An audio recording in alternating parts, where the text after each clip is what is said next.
En esta presentación vamos a ver en qué consiste el metabolismo y qué implicaciones tiene en el consumo de energía por parte de los animales.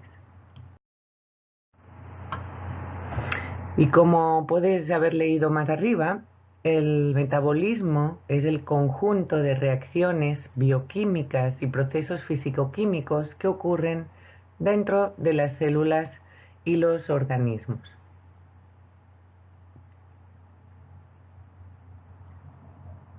Todas las reacciones que tienen lugar para mantener un organismo funcionando forman parte de este metabolismo.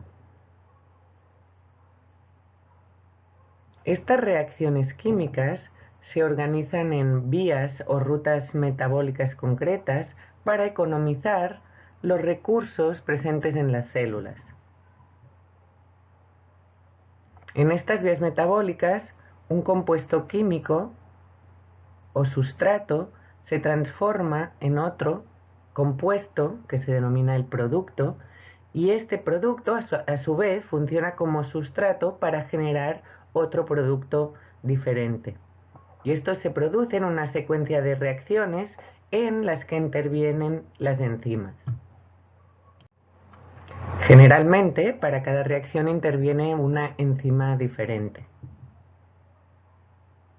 Las enzimas son cruciales en el metabolismo porque lo que hacen es agilizar las reacciones físico-químicas al convertir posibles reacciones termodinámicas que son deseadas pero no son energéticamente favorables en reacciones que sean favorables.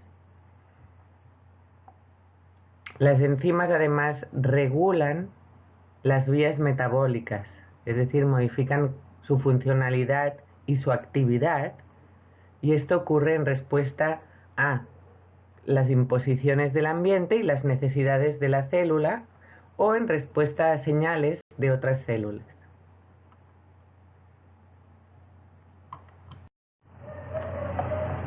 El metabolismo se clasifica en dos procesos que se encuentran conjugados y funcionan de forma acoplada dentro del organismo. Uno de ellos es el anabolismo, que consiste en combinar o en la combinación de moléculas más simples, orgánicas o inorgánicas, para la obtención de macromoléculas o moléculas más complejas. Por ejemplo, la síntesis de proteínas a partir de aminoácidos es un proceso anabólico o del anabolismo. El catabolismo, al contrario, es la combinación de macromoléculas como hidratos de carbono, proteínas o lípidos para obtener moléculas de menor tamaño, y en este proceso se libera energía en forma de ATP. La respiración, en la que se oxidan sustratos y se convierten en compuestos más sencillos, es el principal ejemplo de una reacción anabólica, ¿no? En la respiración lo que ocurre es que se oxida glucosa, y como resultado final de todo el proceso de respiración, de toda la ruta metabólica de la respiración, el resultado es la obtención de CO2 o dióxido de carbono, agua y energía.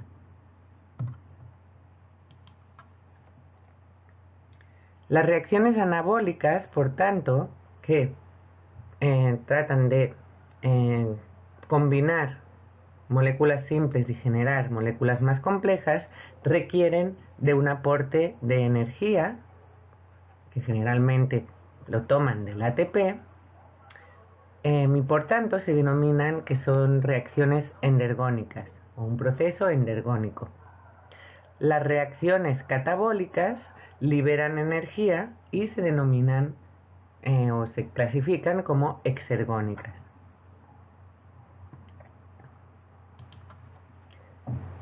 Las reacciones catabólicas y anabólicas son interdependientes en cuanto a los sustratos que generan o que utilizan, y en cuanto a la energía que generan o utilizan, y ocurren de manera simultánea en las células.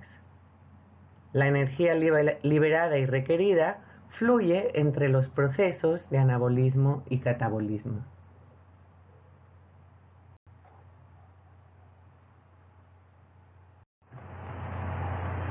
Por tanto, en este contexto y con las definiciones que acabamos de dar, podemos entender que el metabolismo posibilita la obtención de energía química necesaria para que tengan lugar reacciones químicas.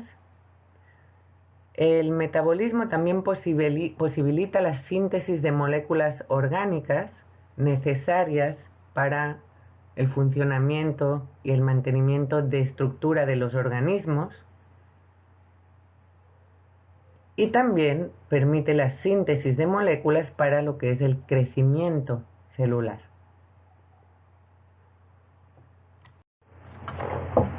Las principales rutas metabólicas son las que vemos en la imagen y consisten en la creación y destrucción de los principales componentes de los organismos, que son proteínas, carbohidratos y grasas. En cada transformación química en estas rutas metabólicas se produce o consume ATP según si se están teniendo lugar reacciones anabólicas o catabólicas. Pero los organismos no solo necesitan energía para transformar moléculas, sino que requieren energía, por ejemplo, para el transporte activo de sustancias a través de las membranas. Los organismos continuamente están introduciendo o sacando sustancias, ya sea del medio intracelular o del medio interno, y esto con el fin de mantener una concentración y una composición química adecuada para su funcionamiento. Esto lo vimos en la presentación del agua en los animales. Este transporte de sustancias hacia dentro o hacia afuera, ya sea de la célula o del organismo, muchas veces tiene lugar en contra de lo que sería el gradiente osmótico o del gradiente electroquímico. Por tanto, se requiere un transporte activo que conlleva el consumo de energía. Además, los organismos también consumen energía para desarrollar actividad física. La energía química almacenada en las macromoléculas, en los enlaces, se transforma en energía mecánica que es utilizada para el desarrollo de actividad. La energía necesaria para todos estos procesos se obtiene principalmente a través de la respiración aerobia, que consiste en la oxidación de compuestos orgánicos a compuestos inorgánicos, y de esto resulta la obtención de energía en forma de ATP, ya que es una reacción catabólica.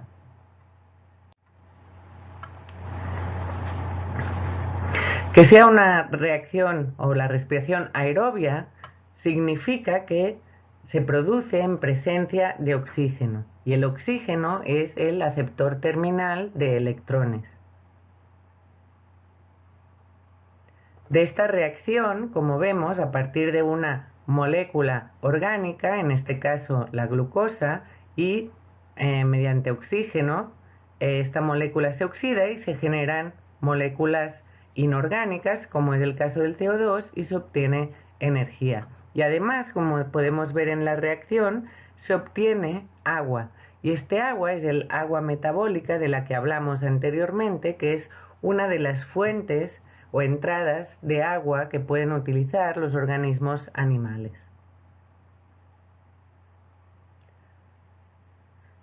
Cualquiera de los componentes o sustratos pueden ser utilizados por los organismos para obtener energía. Los organismos tienen estos componentes complejos a través de la síntesis anabólica o por el consumo de alimento. Estos compuestos son oxidados a través de muchas reacciones de oxidación, mediadas enzimáticamente, obviamente, hasta glucosa o acetil-CoA. Esto ocurre de forma más directa en lo que son los polisacáridos o carbohidratos y de forma más indirecta en cuanto tenemos proteínas o lípidos. Por tanto, los polisacáridos son la primera fuente de energía que se usa, pero al final, cuando tenemos la glucosa, esta es la que a través del proceso respiratorio y a través del ciclo de Krebs, que aquí vemos como una circunferencia muy sencilla, pero que si analizáramos de forma exhaustiva veríamos que es bastante complejo, pues obtenemos el CO2 y el ATP. Este ciclo de Krebs pues es la ruta o vía metabólica, o es decir, la sucesión de reacciones químicas que integra la respiración celular en todas las células aerobias. Y este ciclo de Krebs tiene lugar en la matriz mitocondrial. Debido a que el consumo, debido a que al consumo de oxígeno que tiene lugar durante la respiración aerobia, existe una relación directa entre el metabolismo o balance de consumo y generación de energía y el oxígeno consumido. Entonces, muchas veces, cuando vean estudios sobre metabolismo de organismos, lo verán reflejado en mediciones de consumo de oxígeno, como ven en esta gráfica que les muestro abajo de la diapositiva. Y que aquí hablemos de la respiración aerobia no quiere decir que la respiración siempre tenga que ser aerobia. Existe la respiración anaerobia. Sin embargo, los animales, que es lo que nos atañe ahora, generalmente obtienen su energía a través de la respiración aerobia. La respiración anaerobia tiene lugar en algunos procesos de algunos animales puntuales, y también, sobre todo, es llevada a cabo por microorganismos procariotas que pueden vivir en ausencia de oxígeno, y lo que hacen es utilizar un aceptor de electrones final que no sea el oxígeno. Energéticamente, la respiración aerobia es mucho más eficiente, es decir, genera mucha más energía que los procesos de respiración anaerobia.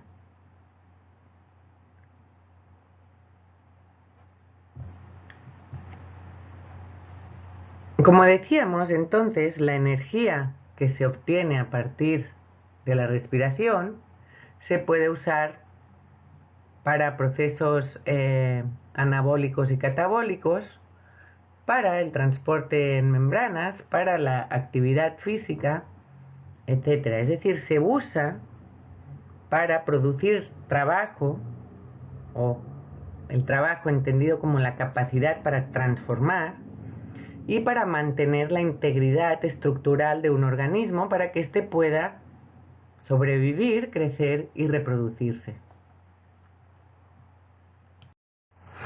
Además, se produce una pérdida energética básica en cada reacción metabólica, en cada transformación química que obedece a la segunda ley de la termodinámica. La segunda ley de la termodinámica dice que en general la entropía total de cualquier sistema no puede disminuir más que aumentando la entropía de otro sistema. Es decir, la entropía del sistema global se tiene que mantener.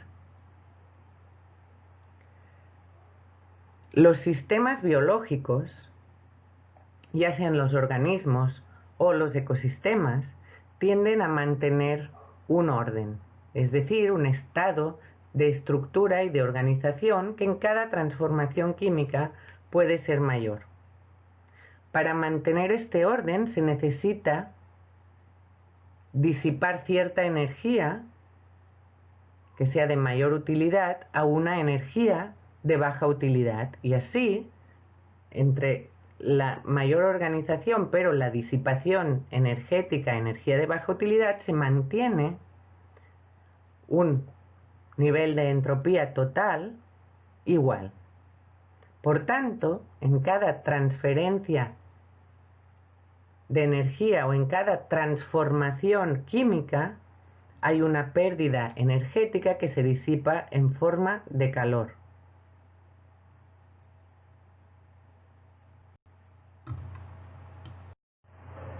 Por tanto, los organismos los podemos entender como sistemas abiertos que necesitan una entrada de energía más o menos constante, que en los animales constaría o consistiría en el alimento orgánico, en materia orgánica. ¿Por qué? Porque hay pérdidas de energía que nunca se van a recuperar. Entonces, para mantener su funcionamiento, puesto que hay pérdida de energía, necesitamos una entrada de energía constante que es el alimento o la materia orgánica. ¿Y cuánto consume un organismo en el metabolismo? Pues esto dependerá finalmente, este gasto o consumo metabólico, de la tasa metabólica basal, de la actividad física y de la digestión de alimentos. La tasa metabólica basal es el consumo de energía que tiene un organismo en ausencia de actividad. Como hemos visto un poco y podemos también intuir, el mantenimiento de las funciones vitales y las condiciones corporales de un organismo supone un consumo energético importante. Y la energía que se utiliza solo para mantener estas funciones vitales se denomina la tasa metabólica basal.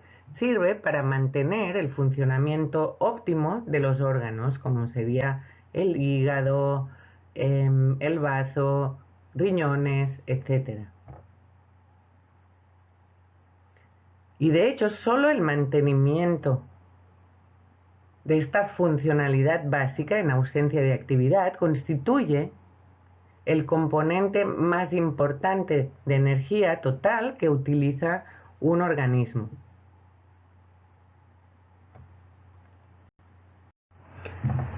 La tasa metabólica basal no es constante en todos los organismos y varía según distintos factores como puede ser la edad, el sexo, la masa corporal, etc. Principalmente y a grandes rasgos varía según el tipo de organismo y la masa de los organismos. Cuando hablamos del tipo de organismo, por ejemplo, podemos ver en esta gráfica que hay en la diapositiva la tasa metabólica representada en el eje de las Y y la masa de los organismos en el eje de las X. Y vemos la tasa metabólica basal representada en cuanto a organismos unicelulares en azul, organismos poiquilotermos en rojo y organismos homeotermos en verde. Los organismos poiquilotermos son aquellos cuya temperatura corporal fluctúa en función de la temperatura del ambiente. Por tanto, no llevan a cabo procesos de regulación de la temperatura interna. Los organismos homeotermos mantienen su temperatura corporal por mecanismos internos que ayudan a generar o a perder calor. Por tanto, siempre tienen una temperatura corporal estable, pero el mantenimiento de esta temperatura corporal conlleva un consumo de energía. Es por esto que a una masa igual, como vemos aquí en esta zona, relacionado al eje de las X, un organismo homeotermo tiene una tasa metabólica basal, un consumo de energía en ausencia de actividad por unidad de tiempo y de masa, superior a los organismos poiquilotermos. El consumo energético, como decía, también varía en función de la masa del organismo. Obviamente, un animal de tamaño grande consume más energía y tiene mayor actividad metabólica total que un organismo pequeño. Y esto es por la simple razón que en el organismo más grande hay más biomasa, hay más células y hay más mitocondrias que están funcionando. En términos absolutos, el animal grande o el organismo grande disipa más calor que el pequeño. Sin embargo, si en vez de considerar en términos absolutos como metabolismo total dos individuos de diferente tamaño, atendemos a sus respectivas tasas metabólicas, lo que ocurre es que los organismos pequeños tienen tasas metabólicas mayores que los grandes. Es decir, los organismos pequeños consumen más energía o tienen más actividad metabólica por unidad de masa corporal que los organismos grandes. Entonces, en cuanto a medida de intensidad relativa, ¿no? El organismo pequeño tiene una intensidad más grande que el grande. Esto se ha relacionado a cuestiones de la relación superficie-volumen de los organismos y la cantidad de energía que pueden disipar y la cantidad de funciones que tienen que poner en marcha debido al contacto con el exterior.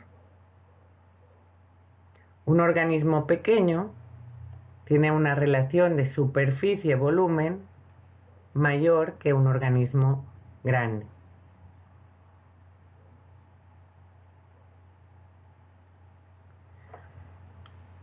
No está del todo claro el por qué, ¿no?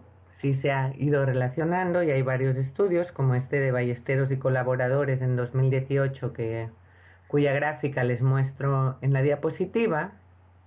Sin embargo, sí está constatado, ¿no?, que a mayor tamaño, más consumo metabólico absoluto, menor tasa metabólica basal.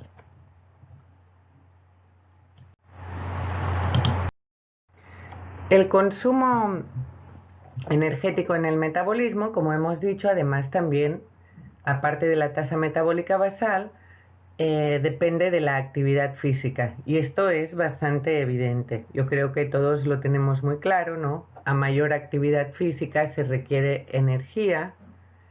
Lo vemos claro si estamos corriendo, tenemos que respirar más rápido para tener más oxígeno, para poder oxidar una mayor cantidad de glucosa y obtener más ATP. Y el gasto metabólico total también depende de la digestión de los alimentos. Y por tanto, depende de la dieta de los organismos. El cuerpo usa energía o necesita energía para digerir los alimentos. Lo que se denomina el efecto termogénico de los alimentos hace referencia a la cantidad de calor que un cuerpo o un organismo genera para digerir los alimentos que consume, acelerando el metabolismo durante el proceso de digestión. Es decir, que el organismo quema calorías al digerir las proteínas, grasas y carbohidratos que ingiere.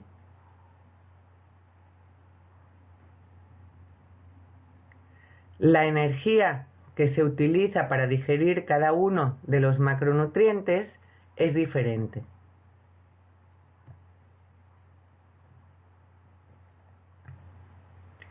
Para las proteínas se utiliza un 25% de las calorías proteicas consumidas. Es decir, para cada proteína, un 25% de la energía que nos aporta lo utilizamos para digerirla.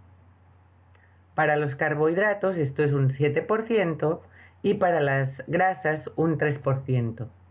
Por tanto, la digestión proteica incrementa la tasa metabólica basal, se requiere más energía que la digestión de lípidos, como podemos ver en esta gráfica de la derecha. ¿Y esto qué implicaciones tiene? Pues que según el tipo de dieta que tenga un organismo, si es herbívoro, si es carnívoro y el contenido proteico, lipídico, etcétera, de su dieta va a consumir más o menos energía en la digestión.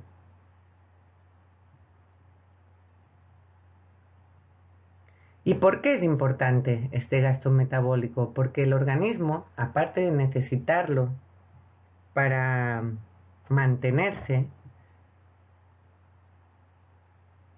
el organismo lo necesita para crecer, para reproducirse, etcétera, ¿no? Lo produce. Y cuando el gasto metabólico es menor a lo que se consume, el organismo puede crecer, ¿no? Entendamos el crecimiento como un proceso que se puede producir cuando hay un excedente de energía comparado con la que se consume con el gasto metabólico habitual que uno pueda tener.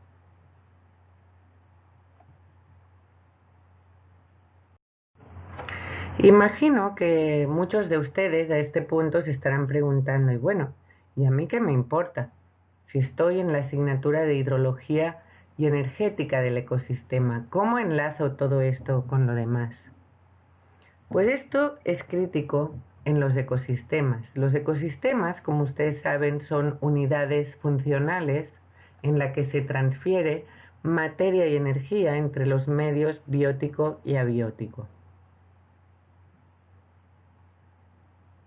Las transferencias de materia y energía se dan en las redes tróficas, de las que les hablaré de forma un poquito más detallada más adelante, ¿no? En la que hay transferencias entre distintos organismos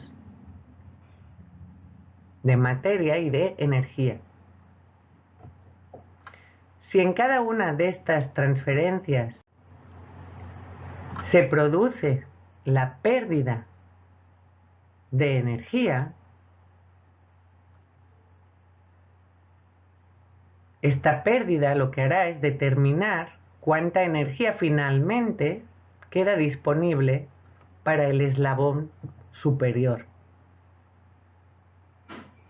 Entonces, la energía que estos organismos puedan conservar en forma de biomasa y no se pierda en mantenimiento de metabolismo basal, en actividad, en mantenimiento homeostático, etcétera, lo que se mantenga en biomasa es lo que podrá ser utilizado por el eslabón superior. Entonces, la producción de biomasa en cualquier ecosistema está determinada por la biomasa de cada uno de los eslabones y la energía que se pierda en cada uno de ellos. Además, esto ya nos indica que si en cada eslabón hay pérdidas de energía, necesitamos una fuente constante de energía para que el ecosistema siga funcionando. Si no, este motor se detendría, este motor de transformaciones. Y esta entrada de energía, la fuente de energía principal para que el ecosistema funcione, es el sol.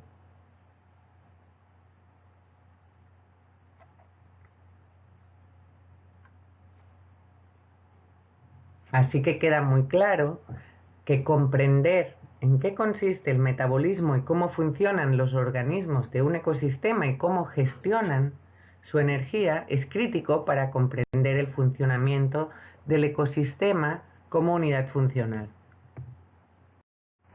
Para terminar, quisiera explicarles que el metabolismo no solo está afectado por cuestiones internas de los organismos o características propias de los organismos, sino también por el ambiente externo.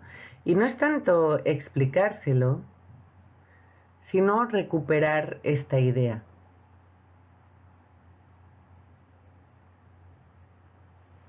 Los organismos llevan a cabo ajustes homeostáticos de las condiciones internas según lo que perciban del medio exterior. Y les quisiera poner un ejemplo de hasta dónde puede llegar todo esto. Les voy a presentar solo esta gráfica de un trabajo de Spanopoulos, Hernández y colaboradores. Estos son un grupo de investigadores mexicanos. Y en este estudio lo que hicieron fue ver las tasas metabólicas del camarón Lithopeneus thylirostris, un camarón que se utiliza en acuacultura, a diferentes temperaturas y a diferentes condiciones o concentraciones de salinidad en el agua. Los resultados, de forma muy resumida, se pueden ver en la gráfica que les presento. En el eje de las Y lo que vemos es el consumo de oxígeno por miligramos de oxígeno por kilo de camarón por hora. En el eje de las X la concentración de salinidad y vemos graficado la tasa metabólica de los organismos a distintas temperaturas, a 20 grados, a 30 grados y a 35 grados. Entonces, ¿qué observaron estos investigadores? Que a medida que aumenta la salinidad, aumenta, aunque sea levemente, la tasa metabólica de los organismos. Y a medida que incrementa la temperatura, incrementa la tasa metabólica de los organismos. Estos organismos son poiquilotermos y en organismos poiquilotermos un incremento de la temperatura normalmente lo que hace es una aceleración de las reacciones metabólicas que son termodependientes o dependientes de la temperatura. Y una disminución de la temperatura lo que hace es frenar o desacelerar estas reacciones metabólicas. Entonces, esta respuesta a la temperatura es relativamente conocida, ¿no? Y es bastante común en muchos organismos. Y respecto a la salinidad, ¿no? Lo que argumentan es que se observa este aumento o un aumento de la actividad metabólica basal, de la tasa metabólica basal como respuesta al incremento de la salinidad y sobre todo junto con la temperatura, argumentan que ambos factores ambientales inducen ajustes metabólicos homeostáticos. Y ustedes dirán, pues qué bien, pues tampoco me importa. Lo que es interesante de aquí es que de aquí podemos interpretar muchas cosas, y yo solo les voy a mencionar unas, ¿no? Si conocemos las tendencias de los ecosistemas. Por ejemplo, ustedes saben que actualmente estamos en un momento de calentamiento global. Entonces aquí les voy a mostrar unas gráficas obtenidas de este artículo de Bob y colaboradores de 2013, donde hicieron unos modelos de predicción de las tendencias en lo que sería temperatura superficial del mar, aquí a la izquierda arriba, el pH a la derecha arriba, la concentración de oxígeno, el oxígeno disuelto en el agua en el mar, a la izquierda abajo, y la productividad primaria o la producción de materia orgánica por los organismos autótrofos, por lo pronto denominados vegetales. Y estos modelos, que son modelos con distintos parámetros y con una variación, etcétera, etcétera, según las observaciones y demás, pero presentan tendencias similares a una mayor o menor intensidad para cada una de las variables, ¿no? Entonces, lo que se ve es que la temperatura superficial del mar va a incrementar. Y si incrementa la temperatura superficial, va a incrementar probablemente la tasa metabólica basal de muchos organismos. ¿Y esto qué implica?